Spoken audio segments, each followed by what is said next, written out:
1956 നടന്ന ആ പഴയ സൂയസ് കനാൽ പ്രതിസന്ധിക്ക് ഇന്നത്തെ ഹോർമുസ് കടലിടുക്കിലെ പ്രശ്നങ്ങളെക്കുറിച്ച് എന്തെങ്കിലും പറയാൻ കഴിയുമോ? ഒരു പഴയ പ്രതിസന്ധി വെച്ചുകൊണ്ട് ഇന്നത്തെ ലോകത്തെ എങ്ങനെ എളുപ്പത്തിൽ മനസ്സിലാക്കാം എന്ന് നമുക്കിന്ന് നോക്കാം. നമുക്ക് ഈയൊരു ചോദ്യത്തോടെ തന്നെ തുടങ്ങിയാലോ? ഒന്ന് ആലോചിച്ചു നോക്കൂ. ഒരൊറ്റ സംഭവം അല്ലെങ്കിൽ ആരെങ്കിലും എടുക്കുന്ന ഒരൊറ്റ തീരുമാനം അതിന് നാളത്തെ ലോകചരിത്രത്തിന്റെ ഗതി തന്നെ മാറ്റാൻ കഴിയുമോ? ഈയൊരു ചോദ്യം മനസ്സിലിരിക്കട്ടെ. നമുക്ക് ഒരുമിച്ച് ഈ വിശകലനത്തിലേക്ക് കടക്കാം.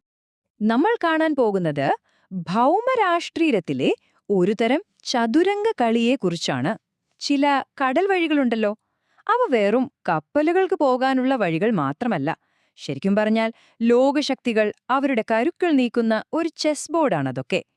ഈ ചെസ് ബോർഡിലെ ഏറ്റവും പ്രധാനപ്പെട്ട സ്ഥാനങ്ങളെയാണ് നമ്മൾ ജിയോപൊളിറ്റിക്കൽ ചോക്ക് പോയിന്റ്സ് എന്ന് പറയുന്നത്.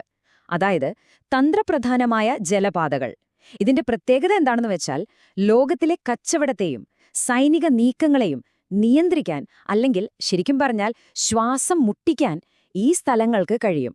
സൂയസ് കനാലും ഹോർമുസ് കടലിടുക്കുമൊക്കെ ഇതിന്റെ ഏറ്റവും നല്ല ഉദാഹരണങ്ങളാണ്. ഓക്കെ, അപ്പൊ നമുക്ക് കുറച്ച് പുറകോട്ട് പോകാം, ചരിത്രത്തിലേക്ക്. കൃത്യമായി പറഞ്ഞാൽ 1956 സൂയസ് കനാൽ പ്രതിസന്ധി. ഈ ഒരൊറ്റ സംഭവം അന്നത്തെ ലോകത്തിന്റെ തലവര തന്നെ മാറ്റിവരച്ചത് എങ്ങനെയാണെന്ന് നമുക്കൊന്ന് നോക്കാം. അപ്പോ എന്താണെന്ന് നടന്നത്? ചുരുക്കി പറഞ്ഞാൽ ഇങ്ങനെയാണ്. 1956 വരെ സൂയസ് കനാൽ നിയന്ത്രിച്ചിരുന്നത് ബ്രിട്ടനും ഫ്രാൻസുമായിരുന്നു. പക്ഷേ ആ വർഷം ജൂലൈയിൽ ഈജിപ്ഷ്യൻ പ്രസിഡന്റായിരുന്ന ഗമാൽ അബ്ദുൽ നാസർ ഒരൊറ്റ പ്രഖ്യാപനം നടത്തി. കനാൽ ഇനി ഈജിപ്തിന്റേതെന്ന്. അതൊരു ഭയങ്കര ധീരമായ നീക്കമായിരുന്നു. സ്വാഭാവികമായും പ്രശ്നങ്ങളുണ്ടായി. പക്ഷെ അവസാനം എന്തുപറ്റി? അന്നത്തെ സൂപ്പർ പവറുകളായ ബ്രിട്ടനും ഫ്രാൻസിനും അവിടെ നിന്ന് പിൻവാങ്ങേണ്ടി വന്നു. അതൊരു വലിയ പരാജയം തന്നെയായിരുന്നു അവർക്ക്. സൂയസിലെ ആ ഒരു സംഭവം വെറുമൊരു സൈനിക തോൽവി മാത്രമായിരുന്നില്ല കേട്ടോ.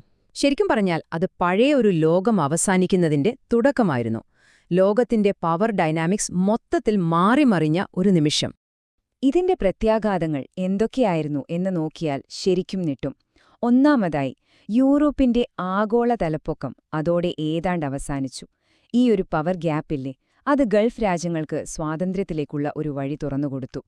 പിന്നെ ഈ ഒഴിഞ്ഞുപോയ കസാരയിലേക്ക് ആരാണ് വന്നതെന്നറിയാമോ? അമേരിക്ക. അറബ് ലോകത്ത് അമേരിക്ക തങ്ങളുടെ സ്വാധീനമുറപ്പിക്കുന്നത് ഈ സംഭവത്തോടെയാണ്. ഇപ്പൊ പറഞ്ഞു വന്നത് ഇതാണ്. സ്യൂയിസ് എന്ന് പറയുന്നത് ഒരു കനാലിന്റെ കൺട്രോൾ മാറിയ കഥയല്ല, മറിച്ച് ലോകശക്തിയുടെ ഭൂപടം തന്നെ മൊത്തത്തിൽ മാറ്റിവരച്ചൊരു സംഭവമായിരുന്നു അത്. ഈ ഒരു പോയിന്റ് ഇതൊന്ന് മനസ്സിൽ വെച്ചോണം. കാരണം ഇനി നമ്മൾ വരുന്നത് ഇന്നത്തെ സാഹചര്യത്തിലേക്കാണ്. റൈറ്റ്. അപ്പൊ നമുക്ക് നേരെ ഇന്നത്തേക്ക് വരാം.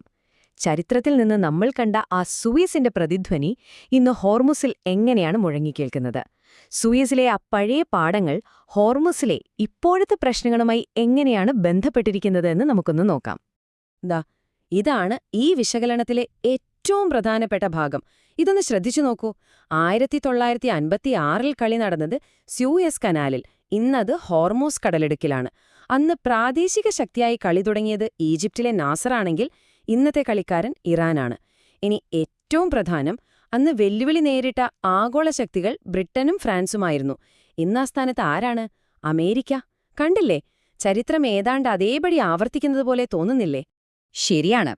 അന്ന് നാസർ ആ സ്യൂയസ് കനാലിന്റെ ലൊക്കേഷനല്ലേ, ആ ജിയോഗ്രഫി, അതൊരു ആയുധമാക്കി മാറ്റി. ഇന്ന് അതേ തന്ത്രം തന്നെയാണ് ഇറാനും പയറ്റുന്നത്.